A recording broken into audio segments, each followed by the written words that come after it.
vya Biblia. Leo imempendeza Bwana Yesu, mtumishi mmoja kutoka pale Dodoma, ndugu yetu Azori, naomba nimkaribishe. Wakati anakuja mshangilie Bwana Yesu kwa makofi mengi mengi. Jamani, ndio makofi mengi. Ongeza tena makofi mengi kwa mfalme Yesu. Asante sana. Yeye yuko mwaka wa pili. Na kwa neno la mchungaji kiongozi, atakapokanyaga mwaka wa 3 tu Januari, lazima alete taarifa amepata ubavu. Unasikia hivyo vigeregere? Narejelea na nukuu maneno ya mchungaji kiongozi. Jamani, sawa? Kwa mtumishi wa Mungu, mwezi wa kwanza Bwana akitupa uzima itakuwa 2020 na ngapi? 2027. Yaani haina mjadala. Naomba nimshukuru Mungu. Ninakushukuru Mungu wa mbingu na nchi kwa pendo lako kubwa la Kalvari. Kijana huyu alikuwa mtoto, sasa ni mtu mzima. Bwana umetoka naye mbali. Kwa shuhuda ambazo amewahi kutupa, tunaamini Mungu ndio unayebadilisha. Kumbe hata kanisani wanatoka watu wenye nguvu. Baba, asante kwa sababu ni zao la matunda ya kanisa lako. Sasa Bwana apakwe mafuta na wewe. Roho Mtakatifu amtumie kama chombo. Ishara, miujiza na matendo makuu yafanyike leo.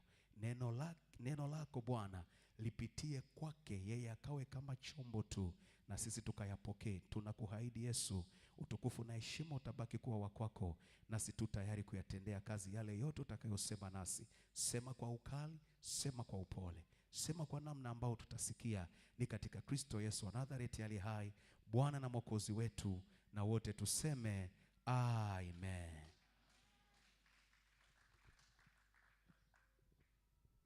Ya makofi kwa baba yetu mchungaji wakati anarudi.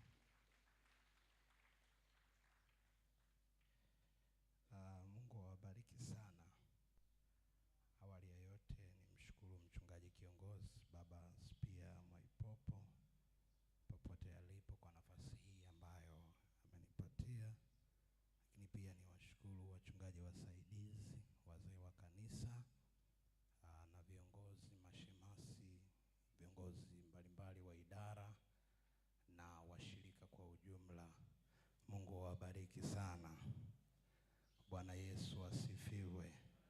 Haleluya. Ninayo furaha kusimama mbele yako siku ya leo, mtu wa thamani wa Mungu. Mungu amenipa kibali tena kusimama hapa, na kabla ya yote niwashukuru kwa michango yenu na maombi yenu wakati ambapo tulipokuwa kule chuoni. Namshukuru Mungu kwa kuwa ni mwema kwa kweli. Nimemaliza muhula, japo niliugua, kuna muda niliugua hali ikawa mbaya, lakini kwa kweli Mungu mwema. Haleluya. Na uzuri kinachofurahisha zaidi, hata kama nikikwambia niliugua, kuamini ni ngumu kwa sababu bado nanenepa.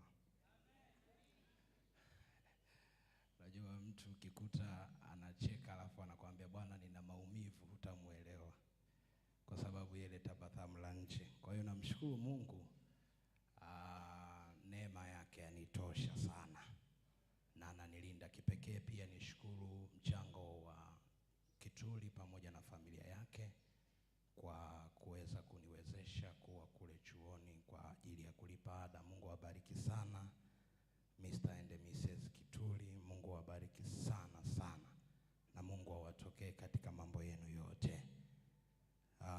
Na twende sasa tukalisikilize neno la Mungu. Uko tayari?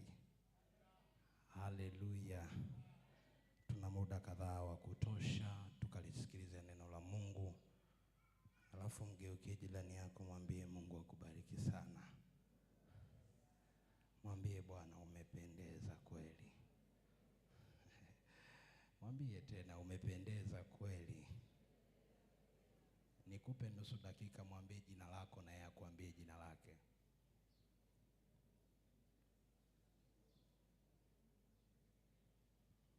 Sasa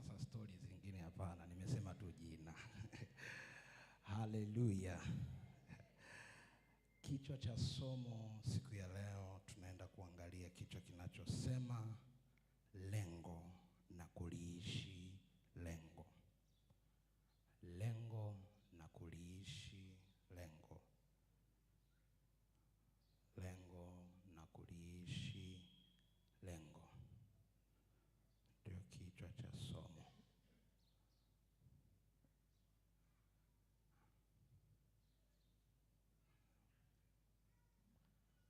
Lengo na kuliishi lengo.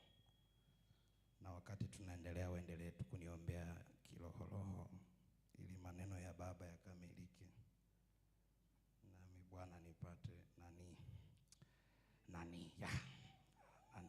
haleluya. Lengo na kuliishi lengo. Kuwa na lengo katika jambo fulani humfanya mtu aishi kwa umakini sana akilifuata lengo. Kuwa na lengo katika jambo fulani humfanya mtu aishi kwa umakini sana akilifuata lengo. Hapa namaanisha ya kwamba vipo vitu ambavyo vinavyoweza kutusababisha na kututia hamasa ili tuweze kusonga mbele. Ili mtu aweze kujenga nyumba, ni lazima kwanza awe na lengo la kujenga nyumba. Na haitokei tu umelala, umeamka, matokeo yake unaikuta nyumba. Haitokei hivyo. Ni lazima kwanza uwaze. Na katika kuwaza huko ndiko kutaka kukusababisha kile kitu unachokiwaza ukiweke kwenye utendaji kazi. Ukiwaza kujenga nyumba, ukiwaza katika akili yako kwamba mwaka huu nitaanza ujenzi wa nyumba yangu. Baada ya kuanza hilo lengo lako ulilonalo kichwani au uliloliwaza kichwani, ndilo litakalo kufanya kupambana au kuwa na juhudi ili kukamilisha kile kitu ulichokikusudia. Kwa tafsiri nyingine, lengo ni kitu ambacho kiko mbele, kinachokutia hamasa ili uweze kukifikia. Kwa hiyo hauwezi ukabajeti au ukaweka matumizi na ukataka kuweka akiba ya kitu ambacho hauna matarajio nacho. Tunaweka vitu, tunaweka mikakati, tunajibana kwa sababu tunalo lengo. Na hapa ndugu zangu Waha wapo hapa, Waha wa Kigoma. Mungu awabariki sana. Asilimia kubwa ya Waha wanaotafuta pesa, yaani akitoka kwao akisema anaenda kutafuta pesa mahali fulani, lengo lake apate pesa. Kwa hiyo hata kula huaga wanajisahau. Yaani anaweza akawa na uwezo wa kuingiza kwa siku 10,000 lakini akashindia miogo ya 500. Na cha ajabu zaidi, kama ameweka bajeti mfuko huu kwamba hela iliyomo humu ndo utakuwa anatumia, ikiisha ukija kumwambia bwana naomba niazime hela, anakuambia sina, labda ngoja niazime mfuko wa pili. Mfuko wa pili ndo huu. Yaani hela yake mwenyewe, lakini anakuambia mpaka ajiazime. Kwa nini? Ana lengo, anataka akamilishe. Fungua kitabu cha Yohana, waraka wa kwanza wa Yohana. Waraka wa kwanza wa Yohana sura ya 3. Waraka wa kwanza wa Yohana sura ya 3 mstari ule wa kwanza mpaka wa 3. Kitabu cha Yohana, waraka wa kwanza wa Yohana sura ya 3 mstari wa kwanza mpaka wa 3. Sasa wote kuna projekta hapa. Naomba tusome kwa pamoja kwa utaratibu. 1, 2, 3 twende.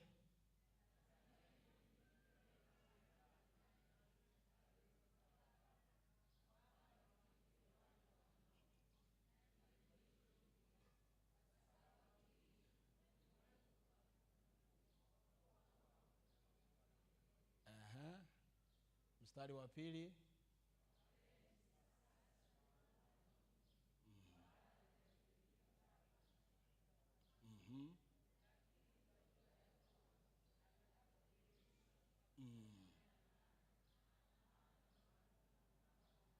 Mstari wa mwisho wa 3.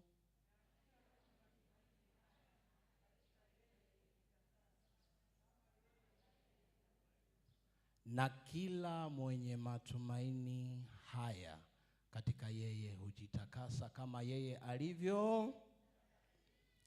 Wapenzi, sasa tu wana wa nani? Tu wana wa nani?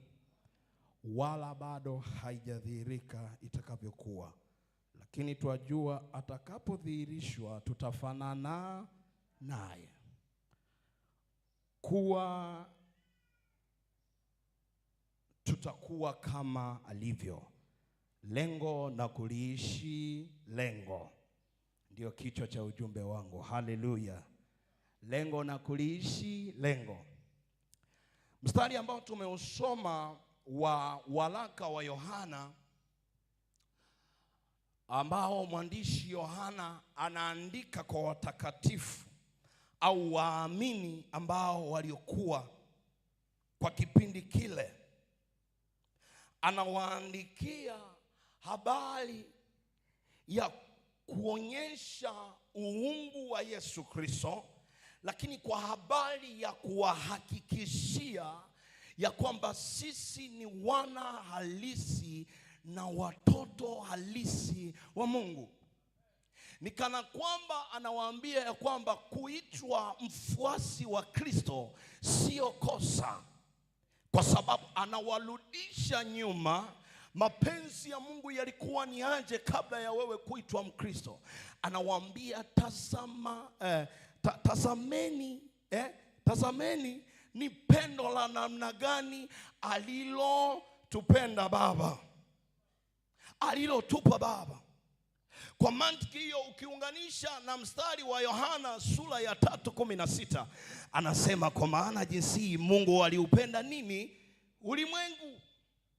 Kwa hiyo anawahakikishia watakatifu ambao wamemwamini Kristo ya kwamba pendo ambalo walilolipokea kupitia kwa Yesu Kristo ni pendo la ajabu na halina mfano.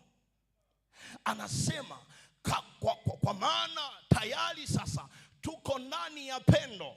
Kwa mantiki hiyo kwamba tuko ndani ya Yesu Kristo. Sasa hatupaswi kufuatisha namna ya dunia hii. Na anasema mstari wa pili, wapenzi, sasa tu wana wa nani? Wa Mungu. Anawahakikishia kabisa.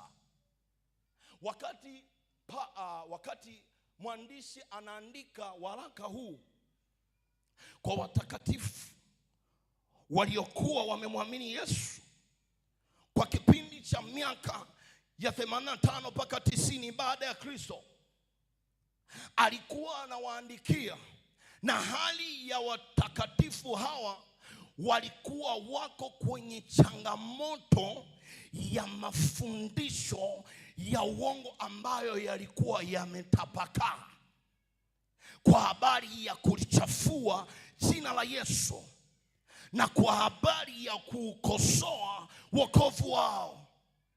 Kwa hiyo mpaka mwandishi anafika hatua ya kuandika, maana yake alikuwa anaandika ili kupingana na yale mafundisho yanayoendelea ya kwamba huyo mliyempokea siye, ya kwamba hicho mnachokiamini sicho.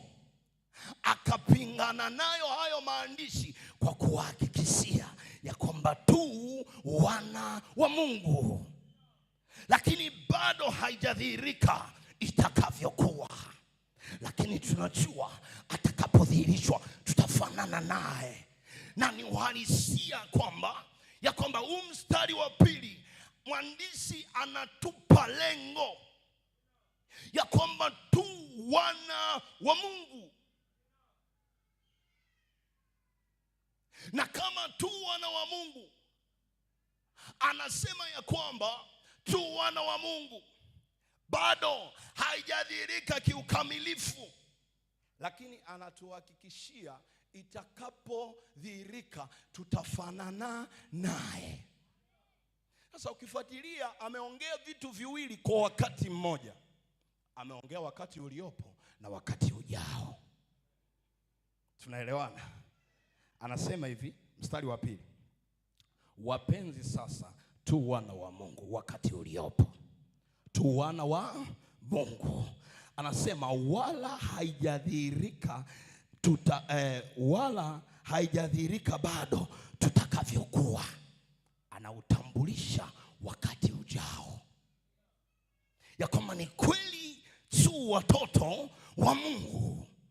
Analianzilisha lengo ndani yetu ya kwamba katika Ukristo ambao tuliopokea, na Yesu ambaye mnamfahamu, Yesu ambaye mmempokea mioyoni mwenu, ambaye amefanyika kuwa Bwana na Mwokozi wa maisha yenu, ambaye mmekubali kumfuata yeye.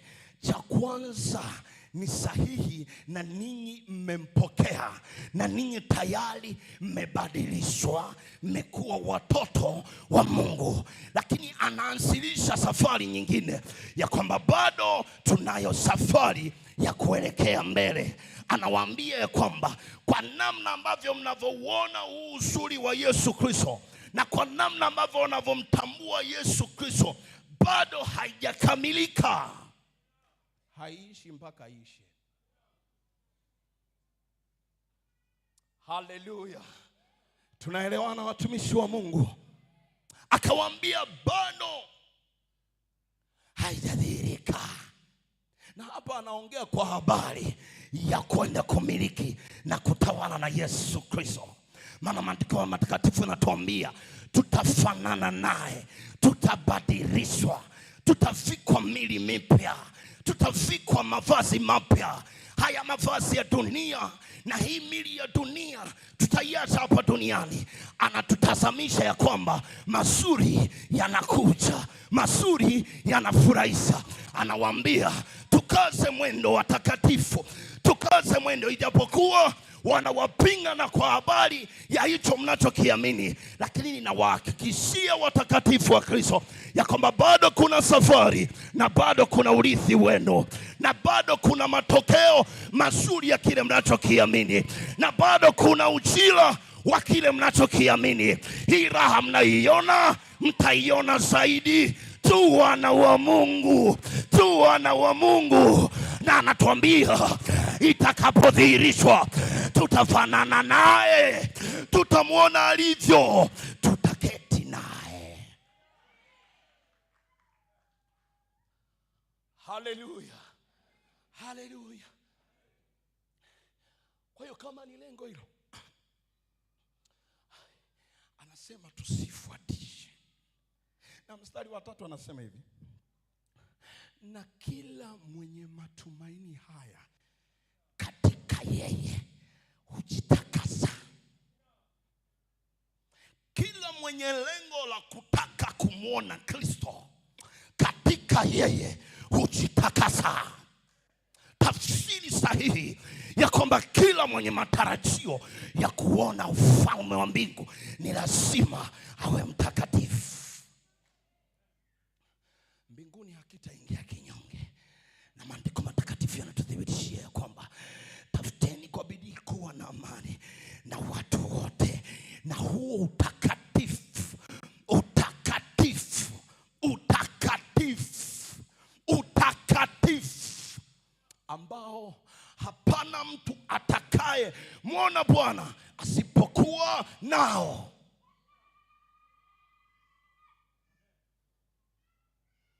hiyo sawa.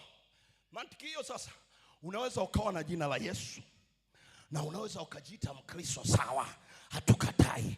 Unaweza ukaitwa Mkristo, sawa, lakini kuna kitu kimoja. Kama una lengo la kutaka kumwona Kristo, ni lazima uishi kwenye matumaini ya kujitakasa.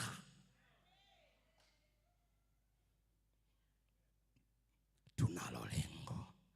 Wamenifurahisha sana CMF walivyoimba tunalo tumaini, ninalo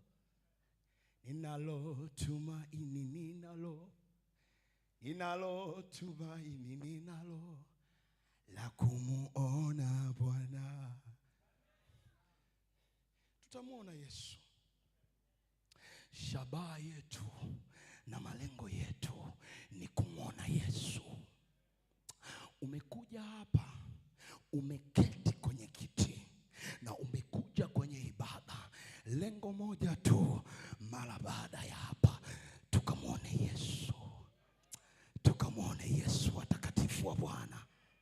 Hatuna tazamio jingine. Yohana anawasisitizia ya kwamba na kila mwenye lengo hili, kwa tafsiri nyingine, na kila mwenye matumaini haya,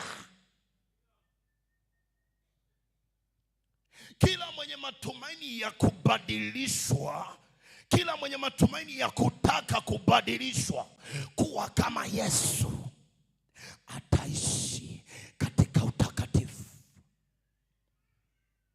Ataishi katika maisha ya kumfuata Yesu. Sasa tuangalie vitu muhimu ili kufikia lengo. Tumesema lengo na kuliishi lengo. Vitu muhimu ili kufikia lengo.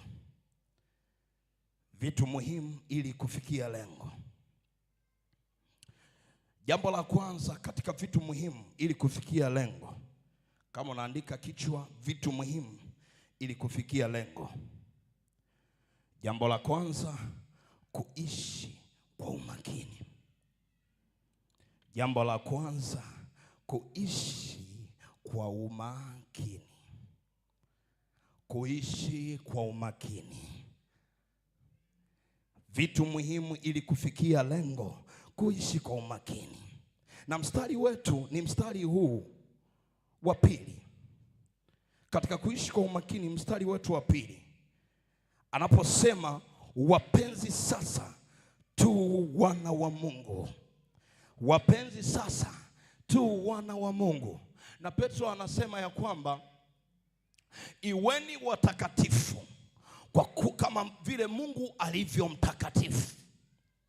Kwa hiyo sasa, kuishi kwa umakini katika kufikia lengo la kumwona Kristo, kuishi kwa umakini, aidha kuishi kwa uangalifu. Mtumishi wa Mungu anatuambia ya kwamba tu wana wa Mungu. Kwa namna nyingine, utakatifu kama nilivyozungumza ndiyo sehemu kubwa ya sisi kukamilishwa kwenye wana huo wa Mungu.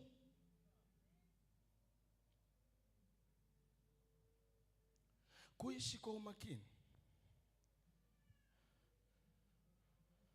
Wewe mwenyewe unafahamu,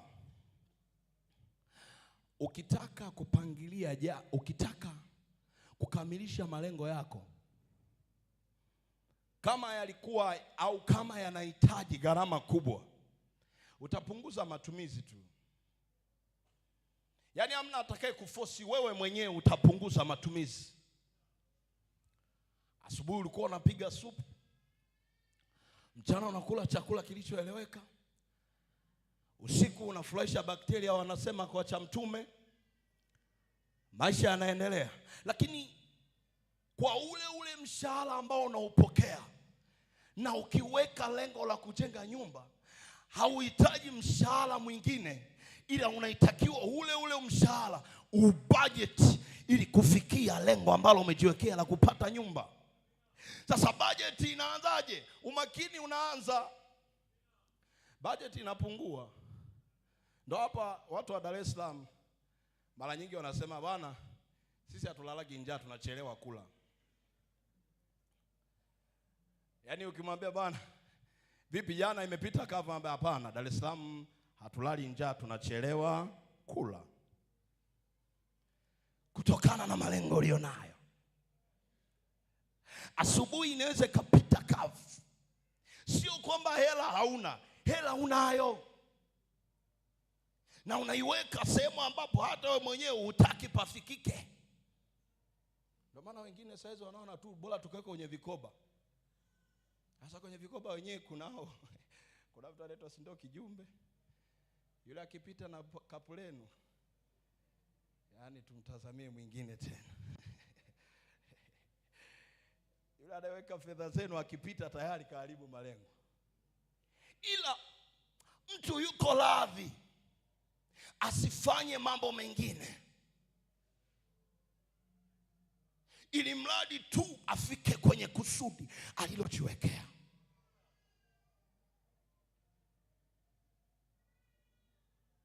Ulikuwa unapata 5,000 na mwanzoni ulikuwa una uwezo wa kutumia 3,000 kwa siku, kwa sababu unataka ndani ya mwezi ukusanye zaidi ya 100,000 na kitu. Matumizi yanapungua. Ndio kujikuta ukabudget 1,500 ikakutosha. Kuna mtu anasema inawezekanaje? Wewe bado hajakukuta. Bado hujaweka lengo. Wewe weka lengo uone yatawezekana hayawezekani. Yanasema mimi kujibana mwenzako mimi siwezi. Mimi napenda tu kujiachia nile kama ninavyotaka. Kuna wakati utakula unachokipata ili kukamilisha lengo. Si kwamba hela hauna, hela ipo. Lakini nini? Lengo likamilike kwanza. Umakini wa hali ya juu. Na hapa watumishi wa Mungu wa Kristo enda mbinguni, si kwamba tulioko hapa hatuwezi kwenda disco. Kwani tunashindwa kwenda disco? Wewe mcheza muziki wa mstaafu, mbona umekaa kimya? Tunashindwa kwenda disco?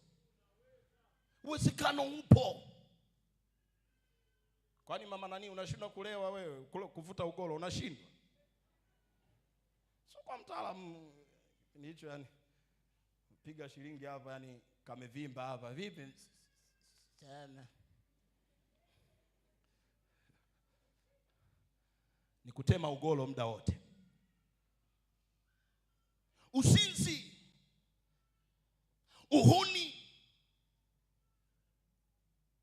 ufutaji yalikuwa ni maisha kabla ya kumjua Yesu. Lakini kwa sababu tumehamishwa, Biblia inatuambia naye alituokoa akatuhamisha kutoka katika nguvu za giza akatuingiza katika mwana wa pendo lake. Ule uwezo tuliokuwa nao awali, vile vitu tulivyokuwa tukivifanya awali, tunaviepuka. Na ndio maana kama ulikuwa mlevi, hata kama unapenda supu vipi, usiende ukanywa baa. Eti bana, mimi nilikuwa mlevi lakini nimeacha ulevi ila supu kwa sababu inapatikana kwenye baa fulani, ngoja niende. Ngoja nikwambie, kuna mtumishi mmoja alikuwa mlevi. Baada ya kuokoka, utakatifu kaendelea. Siku moja akasema ngoja niende baa. Akaenda tu apate kinywaji. Wakati anaenda kupata kinywaji, jamaa anapopiga pombe pap, jamaa akaanza kulamba mdomo. Kulamba mdomo tayari kalewa. Alipolewa wanakuja wanamuuliza, wewe si umeokoka kwa nini unaletea nini mtumishi? Wakati naona lile povu la pombe likanikumbusha mbali, nikasema kwa nini nisionje tu kidogo? Kwa hiyo nikajikuta baba nimeonja kidogo. Nini? Mazingira yamemsababisha. Lakini kwa sababu tunalo lengo, Paulo anafikia mahali anasema na yahesabu mambo yote kama mavi. Tafsiri yake ni nini? Yale yamepita, maana tunalo kusudi la kumwona Kristo. Ni lazima tujiepushe na mambo ya dunia. Tujiepushe na uovu. Tujiepushe na uongo. Tujiepushe na uzinzi. Tunalo lengo la kuitwa tu wana wa Mungu na tunalo lengo la kumwona Kristo. Ili tufike kwenye lengo, umakini unahitajika, na umakini unaohitajika ni kujitenga mbali na dhambi. Mbinguni hakitaingia kinyonge, na unyonge unaozungumzwa ni ile hali ya kumix mambo, leo kwa Yesu, leo kwa Shetani. Hakuna kitu kama hicho. Mbinguni wanaingia watakatifu waliojikana, na ndio maana Yesu anawaambia wanafunzi wake, ukitaka kunifuata sharti ujitwike msalaba wako kwanza. Unifanyaje? Unifuate.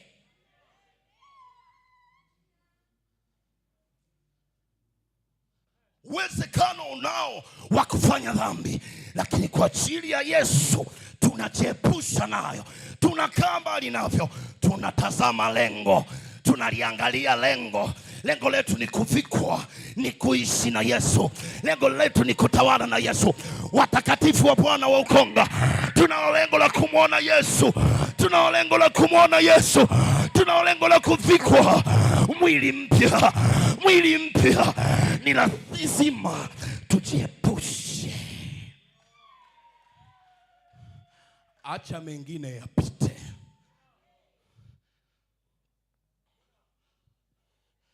Wewe vipi? Unavaa kizamani kweli? Wewe sio wa kisasa. Binti unaambiwa na binti mwenzako, unavaa kizamani kweli? Manguo hayo ukitembea, ukikatisha kona tu lenyewe linakuwa limekata kabla ya kukata kona. Mwambie, kwa sababu nina lengo la kumwona Yesu, acha nivae hivi, acha nivae hivi. Kijana umechekwa sana, lakini kwa sababu unaye lengo la kufika kwa Bwana na kubadilishwa, mwambie acha nibaki hivi hivi. Kwani kabla ya kujenga hiyo nyumba, swali sema yule jamaa anaishi maisha ya ovyo, anakula dagaa kila siku. Lakini mara baada ya kujenga nyumba, si wao wenyewe ndio wanaanza kuja kuomba, bwana nina mgeni wangu naomba aje kulala kwako. Lakini mwanzoni si ndio alikuja kusema huyo ndo alikuja akakusema, na wana maneno mabovu. Acha.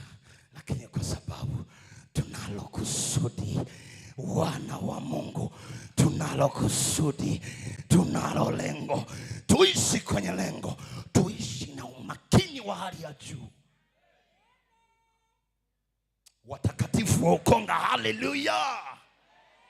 Watakatifu wanaotaka kumwona Yesu, haleluya. Tuishi kwa umakini mkubwa. Simu yako imekuwa inachukua muda, hata wa kuomba unakosa, hata wa kusoma neno unakosa. Na nikwambie, kusoma neno kwenye smartphone, hiyo ni kipengele kizito. Unasoma ka message, ule mzigo ulionitumia sijauona mpaka saa hizi. Na wewe umekuwa msumbufu kweli. Unatoka kwenye concentration ya neno, unahamia kwenye mzigo. Umakini umepungua. Umakini umepungua. Siku za ibada, Ijumaa 5, Ijumaa, sio kwamba mimi sio mwana praise, mimi sio shemasi, mimi sio mwenyekiti wa WWK, sina uongozi wowote, hamna anayenifahamu. Ibada za katikati zinanihusuje? Mimi taenda zangu Jumapili, taingia zangu kimya kimya, taondoka kabla ya ibada. Yaani kabla ya mchungaji tunapotaka kufunga, mimi nitaondoka, maana hamna anayenijua. Mwambie mwenzako, shindwe katika jina la Yesu. Hiyo roho ishindwe katika jina la Yesu. Msiache kukusanyika. Umakini. Tu wana wa Mungu watakatifu, na ahadi yetu ni moja. Jamani, haleluya. Tu wana wa Mungu. Na kitu kingine kimechokuwa kinasababisha saizi, watu wengi wametoka kwenye umakini wa kutazama lengo la Yesu, wameanza kuwa wanahangaika na vyeo. Yaani mtu anataka tu aonekane yeye mkubwa, aonekane tu na yeye mkono wake umehusika kwenye kitu, kwamba bila mimi asingefika. Yaani unaona anavyofanya vile, bila mimi. Ni vitu tu vingine tu hatupendagi kujionyesha, lakini yule nimemkalisha, nimemwambia hivi, nimempa ABC. Wewe unafikiri ana nini yule? Bila mimi. Na mwingine anatamani kabisa. Kuna jamaa yetu mmoja kule chuoni alinichekesha. Asubuhi kuna kitu tunaita humbleness. Pasa nakifahamu vizuri. Wale watu wa humbleness, yani unyenyekevu. Unyenyekevu wenyewe ndio ule ukoko uliolala jana, kwa hiyo anaamka asubuhi kama unataka kuwa mnyenyekevu napiga ukoko. Sasa kuna jamaa akawa akajitafutia akasema mimi ni mwenyekiti wa humbleness, wa ukoko. Lakini sasa mimi kwa sababu tunakaribia uchaguzi, tulikuwa na uchaguzi wa viongozi mwaka jana. Kwa sababu tunakaribia uchaguzi, wacha nikaimishe madaraka kwa ndugu yangu hapa, alafu mimi nitakuwa mkurugenzi wa humbleness. Akajitafutia ukurugenzi ambao haukuwepo. Akasema mimi saizi naacha hii, ila nataka nipate udom leader, kiongozi wa bweni. Sasa kumbuka kule hamnaga cha kampeni. Kule hamnaga eti kuambia watu naomba unichague sina ni Kule mnashangaa tu mmefika mmekaa hapo majina yanaletwa. Nafasi fulani wako hawa hapa, chagueni hawa. Yaani kamati kuu na utawala wa chuo umekaa umependekeza. Yeye akaanza chokochoko. Bwana mnichague mimi niwe dom leader. Maombi yale asubuhi kama kawaida tunazima. Sitakufuatilia sana. Hivyo anaanza kupiga kampeni chini mdogo mdogo. Uongozi. Alafu Mungu bwana, Mungu sio wanteni.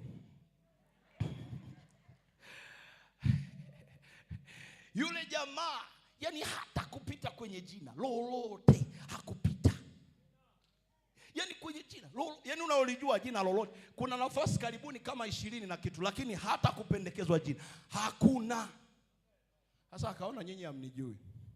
Tunapokaa kwenye mabweni, wakasema pendekezeni majina, viongozi nani ambaye anafaa. Akanyosha fulani, akajitaja mwenyewe. Viongozi hawana iana, wakaandika jina. Haya, wanaomtaka inamisheni vichwa, wanaomtaka fulani, kanyosha mwenyewe. Matokeo yanasoma fulani bini fulani kapata kula moja. Sasa anaanza kujiuliza, vipi? Baadaye bwana wanapinga vita huduma yangu. Mimi nilikuwa kabisa nataka kuwa kiongozi. Sasa uongozi ili iwe nini? Ukiwa kiongozi ili iwe nini? Yaani ni sawa sawa, Mr. Shija anaelewa vizuri. Ni sawa sawa na jela. Jela wewe ukiwa Nyampala na wale wafungwa, wote ni wafungwa, mmetofautiana tu nini? Kaa cheo, lakini wote ni wa nini? Wafungwa. Hakuna kitaka eti kwa sababu ni Nyampala ngoja uruhusiwe mapema kutoka. Sidhani kama kuna sheria hiyo. Lakini bado wewe ni mfungwa katikati ya wafungwa. Watakatifu wa Kristo, tujiepushe na mambo mengine ambayo hayafai. Mimi hawajanichagua. Nimekuwa najitoa sana mimi jamani. Mbona waoni mchango wangu? Mchango wa nini? Usifanye wema machoni pa watu ili utazamwe nao.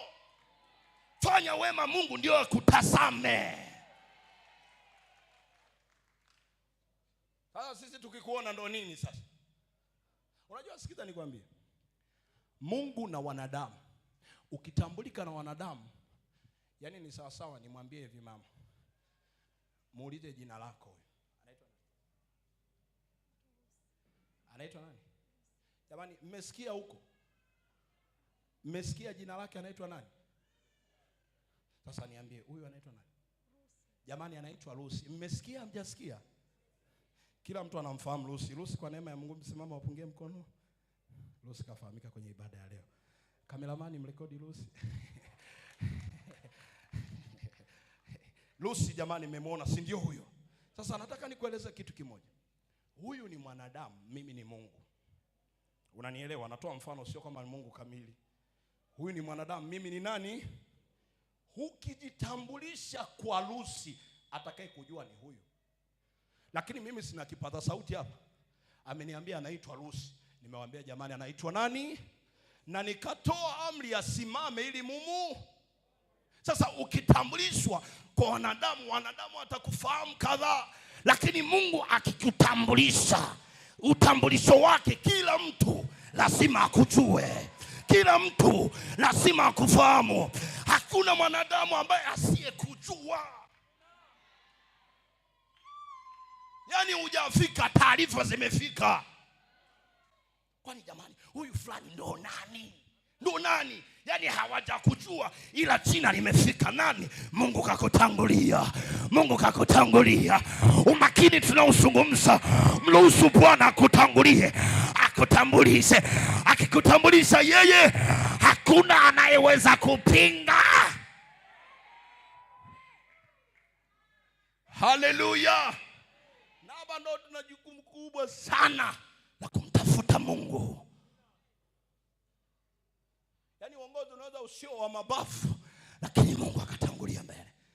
Unajua wakati wananichagua kuwa waziri wa kazi kwenye chuo cha watu karibuni 350, wananichagua kuwa waziri wa kazi, watu walianza kunionea huruma. Mmoja alinifuata akasema, ni kaka, wamekuonea kweli, wewe utaweza kuwaongoza watu? Na mimi nikamwambia kweli siwezi. Kweli sifanyaje? Siwezi.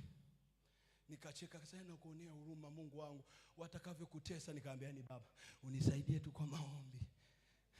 Akanionea huruma na mimi nikawa nacheka. Na mimi muda wote tunacheka. Nacheka. Tunapeana adhabu, tunacheka. Yaani tunacheka. Hivyo hivyo.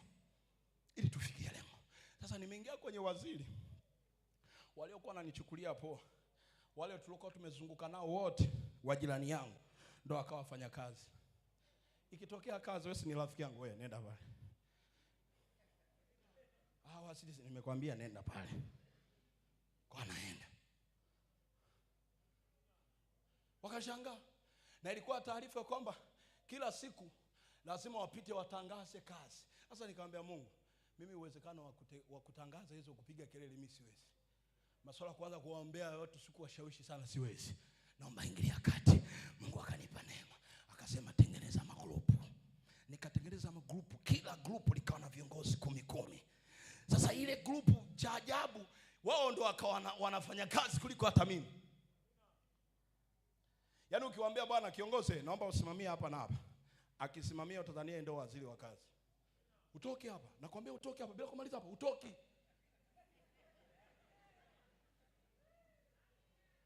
Tena usinichanganye. Wakawa na tabia nzuri ya kuchelewa kuingia darasani. Sasa watu wakichelewa kuingia darasani, mimi nasimama, wewe wakiniona kule chuoni wananiogopa. Nikasimama hivi na wakusanya wote. Mmechelewa, twendeni. Tunaenda. Unawapa kazi, afu wakimaliza kazi unawaombea.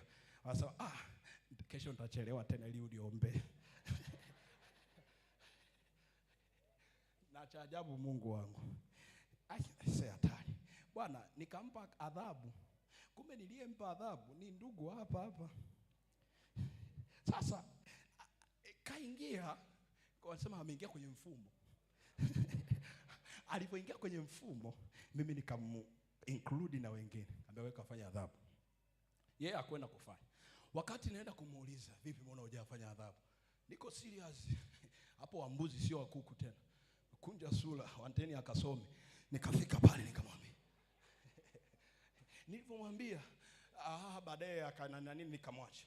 Siku nyingine tuko kwenye utambulisho, nikamwambia mimi naitwa Azori. Wakasema taja majina na sehemu unapotoka kwenye kikundi cha PCF. Nikasema mimi naitwa Azori, natokea kwenye kanisa la mchungaji Sifia Mwaipopo. Akaniambia, wewe unatoka kwa Mwaipopo? Nikamwambia natoka kwa Mwaipopo. Huku nielewa. Nikamwambia bwana, mimi bwana pale kwa Mwaipopo na mimi ndio natoka hapo. Tena 1 2 3 mimi na Mwaipopo hivi na hivi. Kumbe uko hivyo na ulikuwa umeingia kwenye mfumo. Basi umesamehewa, nenda kwa amani. Nenda kwa amani. Nini ninachozungumza hapa? Mimi sikutaka uongozi. Na kiukweli hata sikujua jina limetajwa pale. limetamkwa pale, sikujua kama nitapita na sikutarajia kwamba ndaweza katajwa kwenye nafasi hiyo. Cha ajabu watu wananichagua. Na Mungu ambaye alisababisha nipite, nikamwambia Mungu, wewe huyo, mimi sidili na watu hawa. Siendi kuamsha mtu. Watu wakati wa kazi wanakuja wenyewe. Nani? Yule ambaye alisababisha mimi nipite ndio ameniwezesha na watu waelewe. Naongea na nani hapa? Naongea na watu ambao wanapaswa kuishi maisha sio kwa kutamani vitu vya uongozi.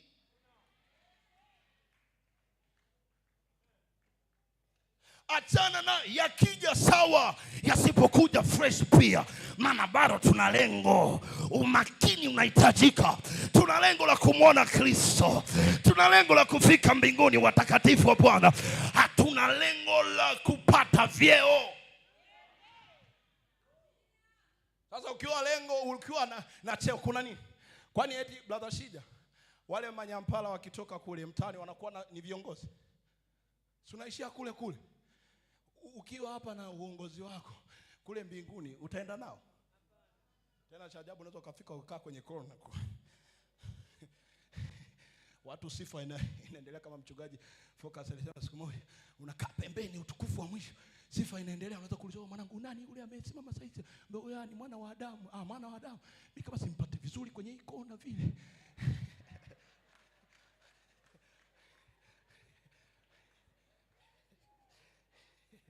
Hallelujah. Yache hayo. Hauingii nayo kule. Lengo letu ni kumwona Kristo. Hilo tu. Paulo anafika mahali anasema, si mimi ninaishi, bali Kristo ndani yangu. Ifike mahali watakatifu watu tujione ya kwamba hapa hatuna namna, wenyeji wetu ni mbinguni.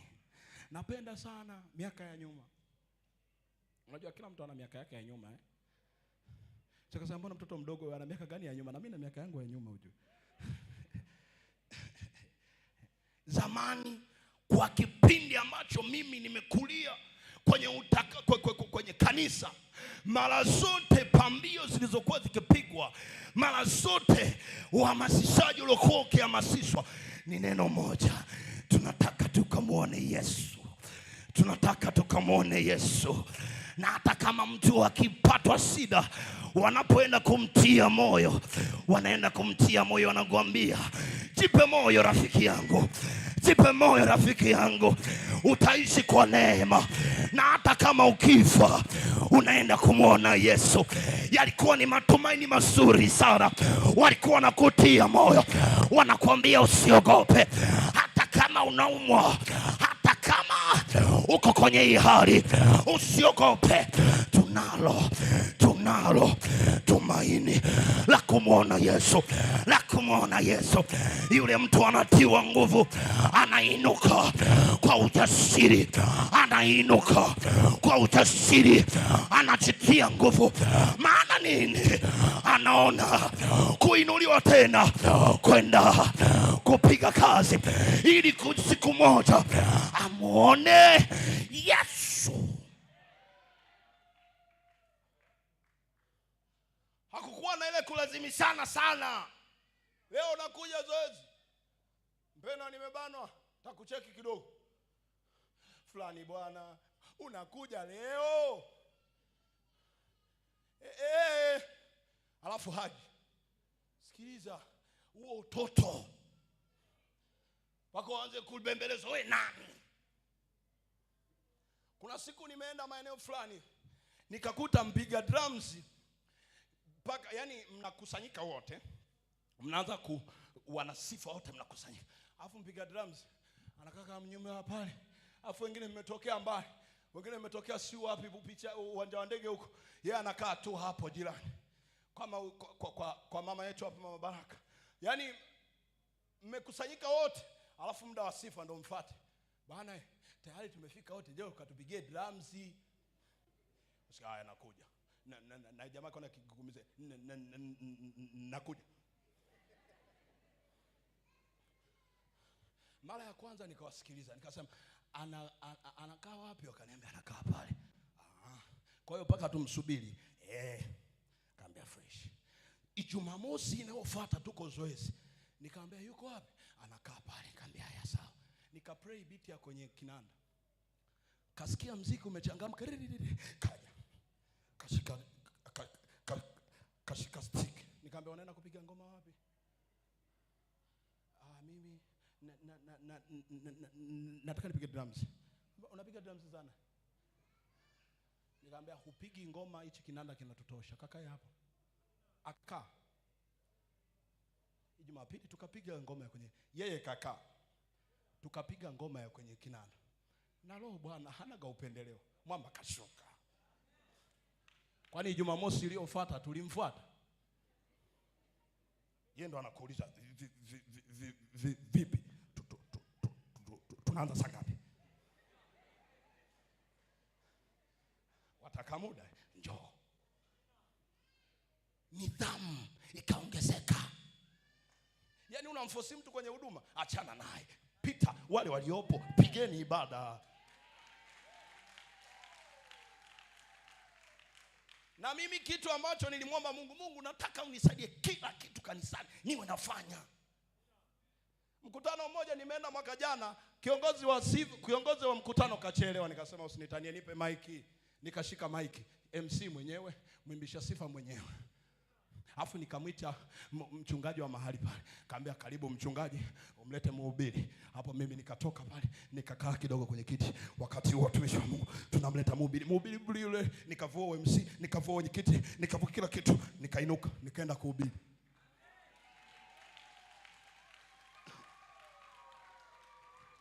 Hatuna muda wa kukubembeleza. Wenzako tuna lengo la kumuona Kristo. Hatuna muda. Huo muda hatuna. Tunataka tumuone Yesu. Na usitupotezee muda.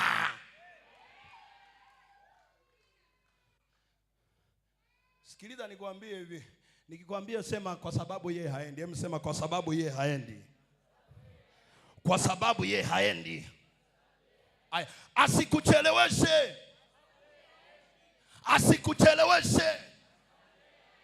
Asikucheleweshe. Haendi yeye, asikucheleweshe. Hayo mambo yako yasikuzinge ukashindwa kufikia lengo. Lengo lako ni kumwona Kristo. Hayo matabu unayoyahangaikia hayatakupeleka, hayataenda na wewe mbinguni. Inachoenda ni roho. Na kama ni roho, Maandiko matakatifu yanatuambia wamwabuduo Bwana watamwabudu katika roho na kweli.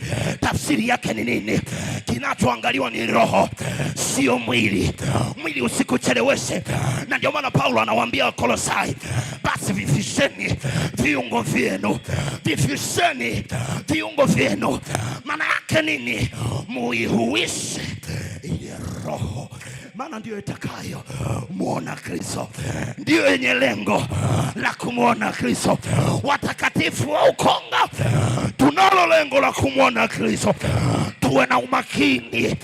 Tuwe na umakini.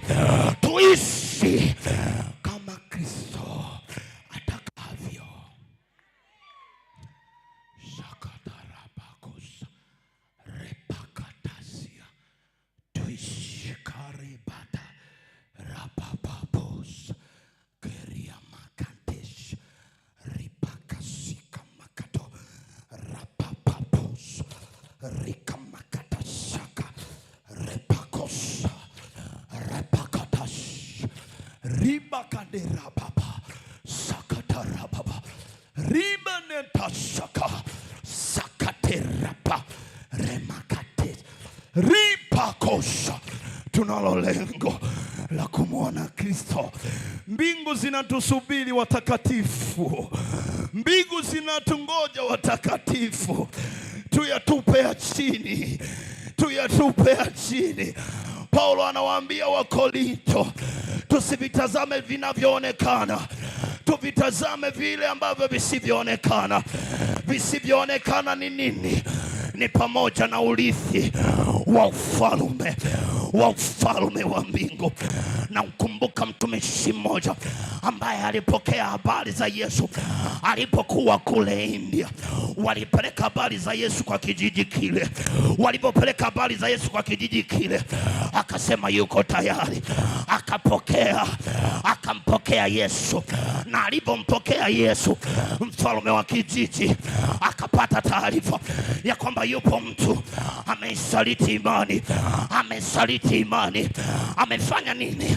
Wakamwambia huyu mtu ameacha kuabudu miungu yetu, ameabudu kitu kingine.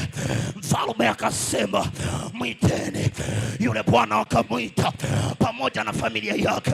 Walipomwita pamoja na familia yake, mfalme akamwambia, naomba uchague kitu kimoja, kumwacha huyo Yesu wako au upoteze familia yako, Watakatifu wa Bwana, naongelea kwa habari ya lengo. Yule jamaa alipokuwa amempokea Yesu hakuangalia vya dunia. Wakati mfalme anamuuliza ya kwamba uko tayari, akaanza kuimba wimbo, akasema nimekubali kumfuata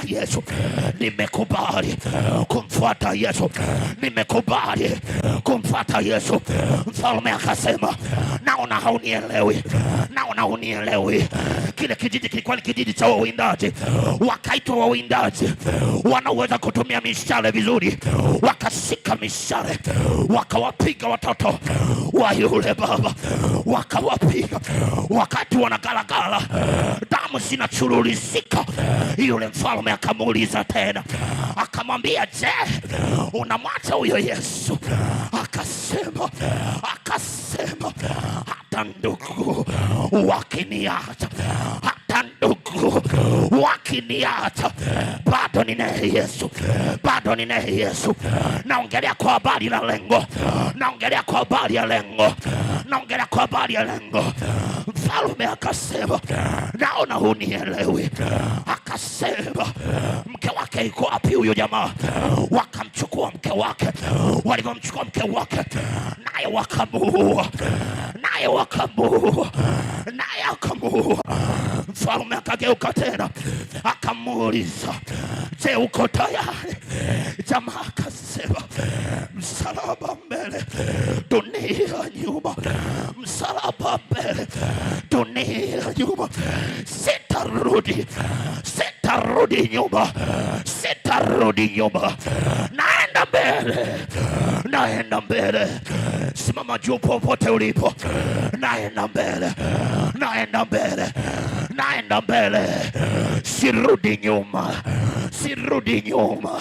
Sirudi nyuma.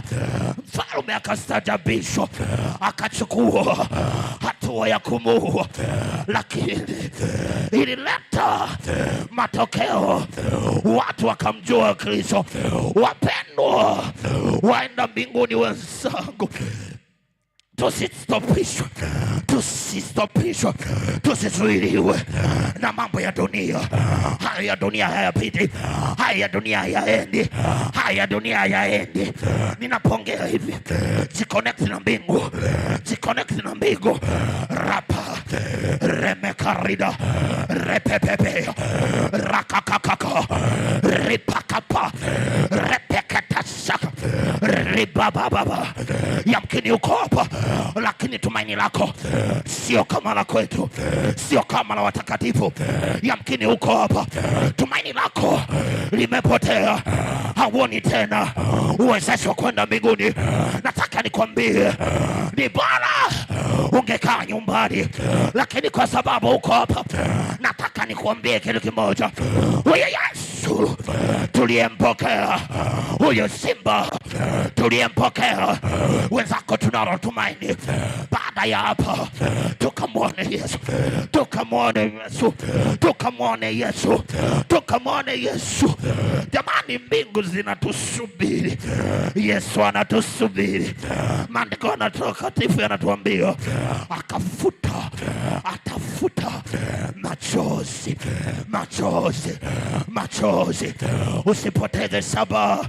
Usipoteze usipoteze tumaini, usipoteze tumaini.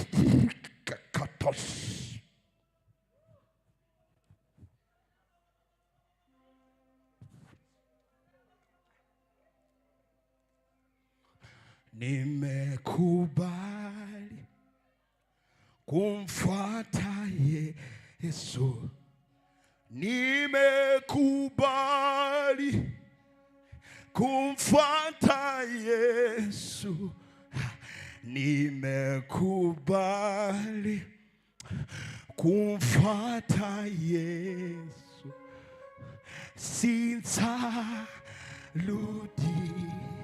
sitarudi, nimekubali, nimekubali kumfuata Yesu, nimekubali, nimekubali kumfuata Yesu, nimekubali, nimekubali kumfuata, kumfuata Yesu, sitarudi,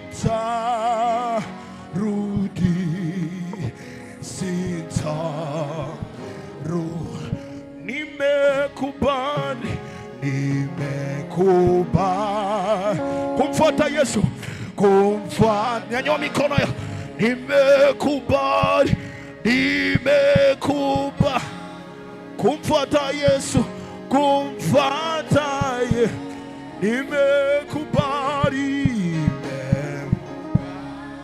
kumfuata Yesu, sitarudi, sitarudi, sitarudi, sitarudi,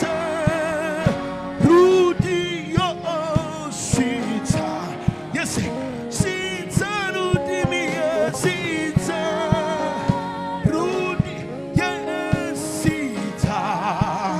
sitarudi,